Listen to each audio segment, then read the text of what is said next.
आप लोगों का एक प्रश्न आया था कि हमारा मन काफ़ी चलता है, स्थिर नहीं रहता, शांत नहीं रहता। तो देखिए ऐसा है कि मन तो चल सकता है, किसी का भी चलता है और इसको रोकने का उपाय तो बहुत मुश्किल है। अर्जुन ने भी कहा कि वायु को कोई रोक ले वे, पर मन को रोकना बहुत मुश्किल है। ध्यान की भी जो प्रक्रिया है इसमें मन को रोक नहीं सकता कोई। निर्विकल्प समाधि एक अवस्था है जिसमें मन भी शांत हो जाता है, लेकिन जब वो उससे उठते हैं तो फिर मन चलता है। तो मन को रोकने पे हमारे अध्यात्म ने, हमारे आध्यात्मिक गुरुजनों ने, हमारे अध्यात्म ने मन को रोकने पे इतना जोर नहीं दिया है। मन से अलगाव की बात कही है एक तो, और मन अगर सात्विक हो जाए धीरे धीरे। देखिए ये जो बात चलती है अक्सर ये आप सुनते हैं, किसी को बुरा न समझना, किसी को बुरा करके न देखना, किसी का बुरा न चाहना, किसी का बुरा न करना, किसी का बुरा न सोचना। ये 5 बातें, ये क्या हैं? ये मन की शुद्धि के उपाय ही तो हैं। ये मन की शुद्धि के उपाय हैं। मन हमारा शुद्ध हो जाए, मन जो जिसमें राग द्वेष रहता है, राग द्वेष की प्रवृत्तियाँ रहती हैं, मन में बातें आती हैं, आती जाती हैं, बहुत सारी बातें रहती हैं, और मन शांत भी हो जाए उसके बाद फिर चलने लगता है। किसी को देखा तो कुछ विचार आ जाता है, ये ऐसा, ये ऐसा, ये ऐसा, तरह तरह के विचार आते हैं। एक बात सोचना शुरू होगी, वो एक दृष्टांत आता है ना कि एक आदमी ने कहा कि मन से कहा, भाई तुम बहुत दुखी करते हो। मन ने कहा, देखिए साहब मैं कोई दुखी नहीं करता हूँ, मैं तो सिर्फ एक विचार लाता हूँ। अब एक विचार को आप इतना बढ़ा लेते हो, इसमें मेरी क्या गलती है? तो उन्होंने कहा, बताओ क्या कहना चाहते हो तुम? कहा, देखिए ये दुकान है सामने, हलवाई की दुकान है। वो गया, उसने चाशनी उबल रही थी, उसमें उंगली डाली और एक छींटा दीवार पे मार दिया।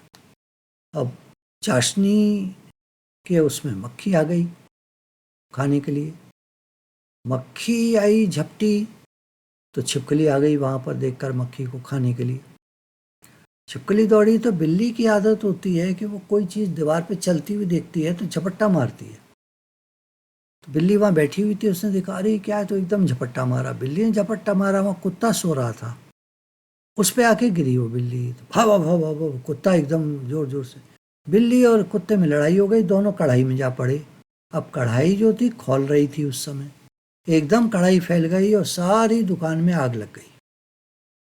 तो मन कहता है, देखिए मैंने क्या किया, मैंने एक छींटा ही तो मारा दीवार पे। ऐसे मन का काम है। लेकिन एक और दृष्टांत आता है, मुझे याद आ रहा है, हमारे गुरु जी सुनाया करते थे। बचपन से आज दिन तक हम सबके लिए तो नहीं कहूँगा, पर कुछ माँ बाप ऐसे होते हैं, किन्हीं का प्रश्न है कि पास्ट हमारा अच्छा नहीं रहा, उसको ख़त्म करना चाहते हैं। उसी पर दृष्टांत अभी जो मैं ले रहा हूँ, इसको समझने का प्रयास करें। दृष्टांत तो थोड़ा सा अपनी बात को समझाते हैं, बाकी मेहनत तो हम ही को करनी पड़ती है। एक बार एक सेठ जी के यहाँ पार्टी थी, शादी थी, शादी। अब वहाँ सामान बहुत आ रहा था, अलमारियों में रखा जा रहा था, कपड़े भी थे, खाने पीने का भी था, मिठाइयाँ भी थीं, फल भी थे, सब्जियाँ भी थीं, बहुत सारी अलमारियाँ थीं। शादी गृह लिया था उन्होंने 1 हफ्ते के लिए। अब वहाँ एक चूहे का उदाहरण हम ले रहे हैं। एक चूहा आ गया, आए तो बहुत होंगे, वो एक अलमारी में घुस गया मिठाई की में। अब वहाँ खाए खाए खाए मज़ा आ गया उसको। शादी का आखिरी दिन आया, सारी मिठाई निकल गई, पर थोड़ी थोड़ी रह जाती है, टुकड़े पड़े रह जाते। शादी का पूरा कार्यक्रम हो गया, अगले दिन विदाई हो गई, सब हो गया, अब निपट गया। सेठ जी ने कहा चलो भाई समेटो यहाँ से। सारा सामान उठाकर वो लोग चले गए, अलमारियाँ बंद कर करके। अलमारी के साइड में किनारे पर छोटा सा छेद था जिसमें से चूहा अंदर गया था, लेकिन 1 हफ्ते में खा खा के इतना मोटा हो गया वो अब उसको निकलने की कोशिश करे तो वहाँ समझ गया ये लोग तो चले गए, बंद है सारा, कुछ है नहीं अब खाने को। टुकड़े उकड़े पड़े थे, चूरा पड़ा था, वो सब खा लिया उसने। एक दिन बीत गया। अब सोचे क्या करूँ, ये तो बड़ा चक्कर में फंस गया मैं। तो उसने छेद में से निकलने की कोशिश की, नहीं निकल सका। चांस की बात थी, वहाँ कोई वर्कर आया हुआ था तो उसका पेट साफ नहीं होता था रोज, जैसे होता ना लोगों को कब्ज रहता है, कॉन्स्टिपेशन। उसने जुलाब की गोलियां वहां रख छोड़ी थी और बाई चांस ढक्कन खुला रह गया था रात को खा के, और वो सुबह अपना हुआ आया था फ्रेश, और वहाँ ढक्कन वो चूहा समझ गया इसमें कुछ गोलियां हैं और सही लग रही हैं। चूहे ने 4 गोली खा ली। उसको लग गए दस्त। दस्त लग गए, कुछ पतला पड़ा, वो समझ गया ये तो बढ़िया चीज़ है। अब खाना कुछ ना खाए, गोलियां खा ले, 3 दिन में उतना दुबला हो गया, बाहर निकल गया फिर से और अपना बच गया, नहीं तो मर जाता अलमारी में। अब आप सोच रहे होंगे दृष्टांत का मन से क्या मतलब है। देखिए, हमारा मन भी दुनिया के चक्कर में पड़कर, लोगों के चक्कर में पड़कर, बातें सुन सुनकर, पिक्चरें देख देख कर, सीरियल्स देख देख कर, टेलीफोन से बात कर कर के लोगों से इतनी इन्फॉर्मेशन भर गई है इस दिमाग में, इतनी सारी बातें भर गई हैं इस दिमाग में कि अब उनको निकालना मुश्किल है, चुप करना, मन का चुप करना मुश्किल है। अब भर तो लिया हमने दिमाग, अब चुप नहीं होता हमसे। जैसे उन्होंने लिखा ना अभी कि पुरानी बहुत सारी हमारे जीवन में बातें रहीं, तो अब उनसे हम फ्री होना चाहते हैं या उनको बरी करना चाहते हैं या उनसे छूटना चाहते हैं बातों से। कैसे करें, कैसे छूटें। अब मन में तो भर गई हैं बातें। उसने क्या करा, चूहे ने जुलाब की गोलियां ले ली। जुलाब की गोलियां क्या है, दस्त करने की गोलियां, दस्त हो गए उसको। हमारे लिए क्या है, अब हमारे लिए दृष्टांत है, उसका सिद्धांत ढूंढना पड़ेगा, मतलब क्या हुआ। तो गुरु कहते हैं तुम आज दिन तक जितना भर गया ना, अब तुम अवेयरनेस में आ जाओ। तुम्हारे लिए गोलियां यही हैं कि अब तुम अवेयरनेस में आ जाओ, तुम सुजागी में आ जाओ, तुम जाग जाओ। देखो, पहले तो नंबर 1 ये मानना पड़ेगा, ये संसार झूठा, माया मात्र, क्षणिक, जिसको भगवान ने गीता में कहा अशाश्वतम, ये सदा रहने वाला नहीं है। अब सदा जो नहीं रहने वाली चीज़ है, उसमें हम अपने मन को ज़्यादा लगाते हैं, तो ये तो हमारी मूर्खता है, हमारी बेवकूफ़ी है। करें क्या, दिमाग लगा दिया। अब लगा दिया तो आज से तो समझदार हो जाएं। नई इन्फॉर्मेशन भरें। नई इन्फॉर्मेशन क्या होती है, इससे बात कर, उससे बात कर, वो ये कह रहा है, वो ये कह रहा है, वो ये कह रहा है। अरे अब इतनी बातें आप भरोगे दिमाग में, ये कह रहा है, वो कह रहा है, ये कह रहा है, वो कर, उनको निकालोगे कैसे फिर आप। जब वो याद आएंगी, याद आने का क्या तात्पर्य होता है, वो निकल रही हैं दिमाग से। जब वो याद आएंगी, जब वो दिमाग से निकल रही होंगी, तो आपको बुरा लगेगा, तकलीफ होगी। आप सोचोगे मेरे दिमाग में सारा टाइम बातें आती रहती हैं, बातें आती रहती हैं। भरी थी वो निकल रही हैं, आती नहीं रहती हैं। जो बातें भरी थी वो निकल रही हैं। आप कहेंगे नहीं, बहुत बेकार की बातें भी आती हैं। बेकार की बातें तो क्या होता है ना, माइंड जो है वो चारों तरफ की सुन सुनकर दिमाग में भर लेता है और उनको फिर मैनिपुलेट करता है। माइंड अच्छा और बुरा कुछ नहीं समझ पाता, वो तो बातें मिला देता है आपस में। जैसे आप सपने में देखते होंगे, अभी तो आप चांदनी चौक में खड़े थे, अभी आप मद्रास के किसी मार्केट में पहुंच गए, अभी आप किसी घर में हैं, अभी आप पहाड़ पर हैं, अभी नदी बह रही है, अभी कहीं आग लग रही है, कभी कुछ। कहने का तात्पर्य सपना सबका एक सा नहीं होता। मैं सिर्फ ये कहना चाह रहा हूँ कि सपने में कुछ, कभी आप कुछ देखते हैं, कभी कुछ, कभी कुछ, ऊट पटांग मिक्सिंग चल रही होती है।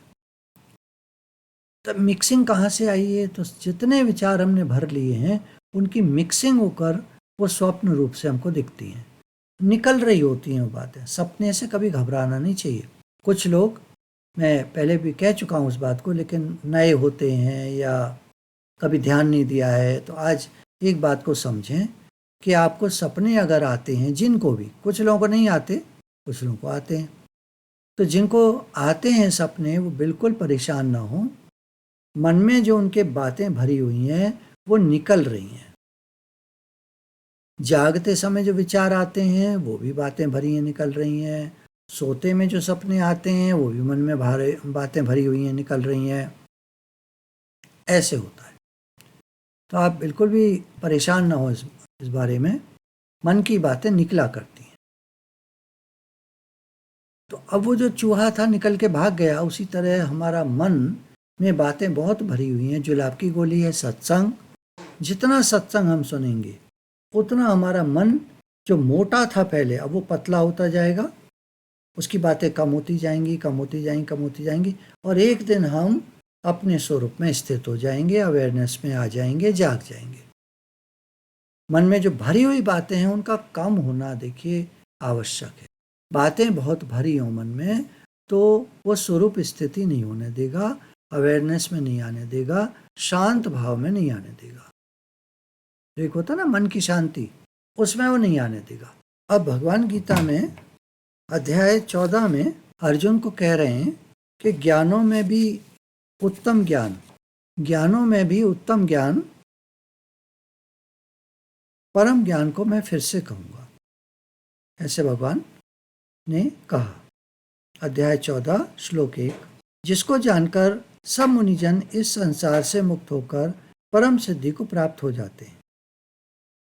इस ज्ञान का आश्रय करके अर्थात धारण करके मेरे स्वरूप को प्राप्त हुए पुरुष सृष्टि के आदि में पुनः उत्पन्न नहीं होते और प्रलय काल में भी व्याकुल नहीं होते। जब इस ज्ञान को जो लोग समझ लेते हैं तो सृष्टि की संरचना हो तो रचना के समय वो उस समय भी उनको कोई परेशानी नहीं होती और प्रलय काल में भी व्याकुल नहीं होते। उनको मेरा ये ज्ञान याद रहता है, धारण रहता है। अब इस संसार में हमारा जन्म होता है।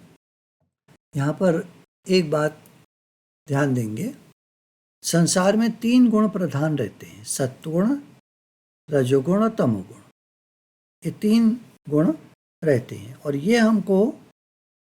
ये तीनों गुण अविनाशी जीवात्मा को शरीर में बांधते हैं। ये हमको शरीर में बांधते हैं। हमको ऐसा लगता है मैं ये शरीर हूँ। कभी अच्छे विचार आते हैं, कभी बहुत काम के विचार आते हैं, कर्म के विचार आते हैं, बहुत ये करना है, वो करना है, यहाँ जाना है, वहाँ जाना है। कभी खराब विचार, बुरे विचार, हम नहीं चाहते, ऐसे विचार आते हैं जो हम बिल्कुल नहीं पसंद करते। जो अब हम क्योंकि सत्संग में आ गए हैं तो बहुत सारे विचार हैं वो हमको तंग करते हैं, दुख देते हैं। ऐसे विचारों को हम नहीं चाहते पर वो भी आते हैं। तो ये जो 3 प्रकार के विचार हैं, अच्छे विचार, बहुत कर्म के विचार, बुरे विचार, ये हमको शरीर में बांधते हैं। आसक्ति होती है हमारी, आसक्ति से हम कर्मों से बंधते हैं। कर्म के फल की इच्छा होती है, उससे हम कर्म से बंधते हैं। अब भगवान कह रहे हैं देखो उन तीनों गुणों में सत्वगुण तो निर्मल होने के कारण प्रकाश करने वाला और विकार रहित है। वह सुख के संबंध से और ज्ञान के संबंध से अर्थात उसके अभिमान से बांधता है। सत्गुण क्या करता है? वैसे तो बहुत अच्छा है, निर्मल है, उसमें कोई मल नहीं है, उसमें कोई दोष नहीं है, उसमें खराबी नहीं है, प्रकाश करने वाला है, विकार रहित है। ये बातें तो बहुत अच्छी हैं उसमें। लेकिन उसमें क्या होता है? आदमी को सुख मिलता है। सुख मिलता है तो सुख के संबंध से मेरा सुख सुख बना रहे, मेरा सुख दुख में परिवर्तित ना हो जाए, मैं सुखी रहूं, मेरे को बीमारी ना आ जाए, कोई तकलीफ ना आ जाए, कोई दुख ना आ जाए, ऐसे करके तो बंधता है, बंधन में आता है। और ज्ञान के संबंध से अब हमको ज्ञान हो गया, अब हम ज्ञानी हो गए, अब हम समझदार हो गए, ऐसे करके बांधता है। राग रूप रजोगुण को कामना और आसक्ति से उत्पन्न जान। अब रजोगुण जो होता है इसमें क्या है? इसमें राग रहता है, मेरे वाला, मेरे वाले, मेरे घर वाले, मेरा पैसा, मेरी चीज़ें, मेरे पदार्थ, ये राग रहता है।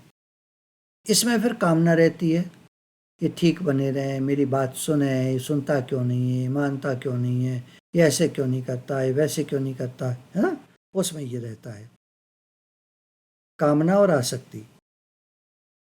तो इस जीवात्मा को कर्मों और उनके फलों के संबंध से बांधता है। कर्मों, कर्तापना, और उसके फल, फल की चाहना, उस संबंध से बांधता है। हे अर्जुन, सब देहाभिमानियों को मोहित करने वाले तमोगुण को तो अज्ञान से उत्पन्न जान। अब तमोगुण के लिए भगवान बता रहे हैं यह अज्ञान से उत्पन्न है। कोई जीवात्मा को प्रमाद, आलस्य और निद्रा के द्वारा बांधता है। प्रमाद कहते हैं भूल जाना। आलस्य तो अलग चीज़ है, आलस्य में पड़ा हुआ है आदमी, ठीक है, आलस्य में पड़ा हुआ है। निद्रा में पड़ा है, हाँ सो रहा है, निद्रा में पड़ा है, घंटों हो गए सो रहा है, सोता ही रहता है, ये तमोगुण है। एक तमोगुण की बात और है, प्रमाद। काम करने के लिए कुछ गए, भूल गए, काम ही नहीं याद रहा।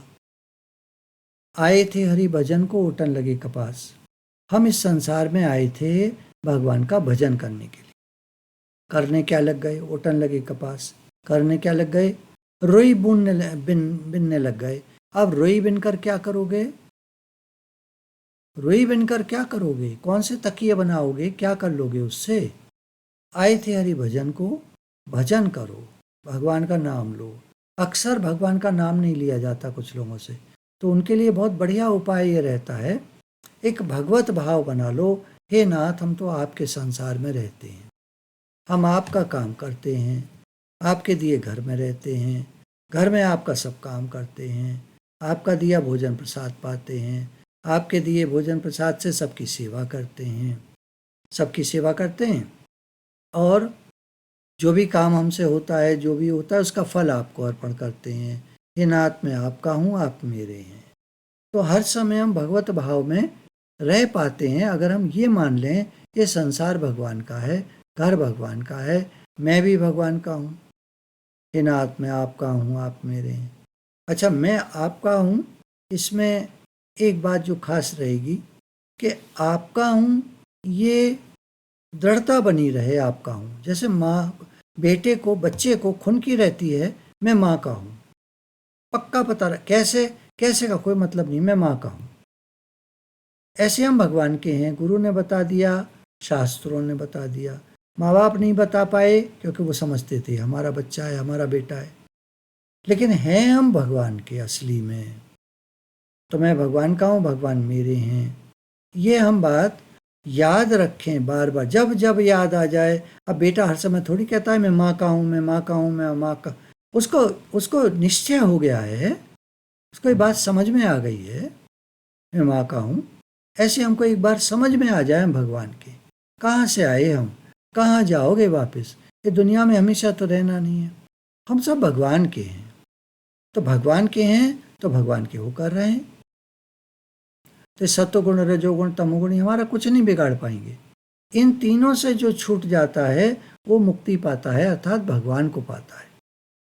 भगवान से हम आए थे, भगवान के पास वापस जाना है।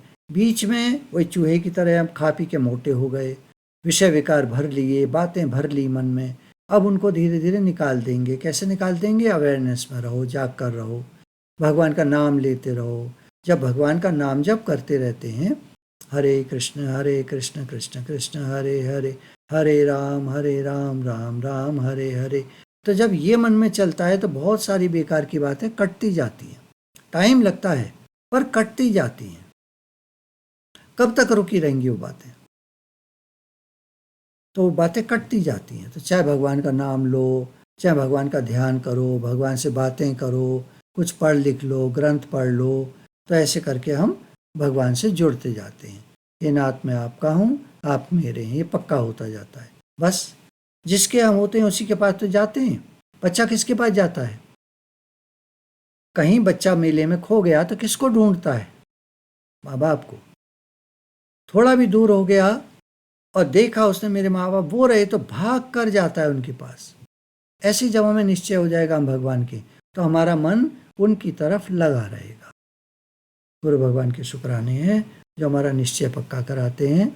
हमारे गुरु दादा भगवान, गीता भगवान, अम्मा जी को नमन है। इस संसार के सभी देवी देवताओं को हमारा नमन है। इस संसार के सभी प्राणियों को हमारा नमन है।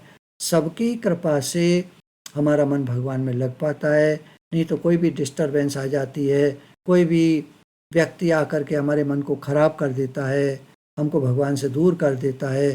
तो सबको नमन हम इसलिए करते हैं कि भैया हम पर कृपा करो, हमको भगवान में लगने दो। हम आपसे कुछ नहीं कह रहे, हम आपसे कुछ नहीं मांग रहे, कुछ नहीं चाह रहे, हमारे कोई चाहना नहीं है।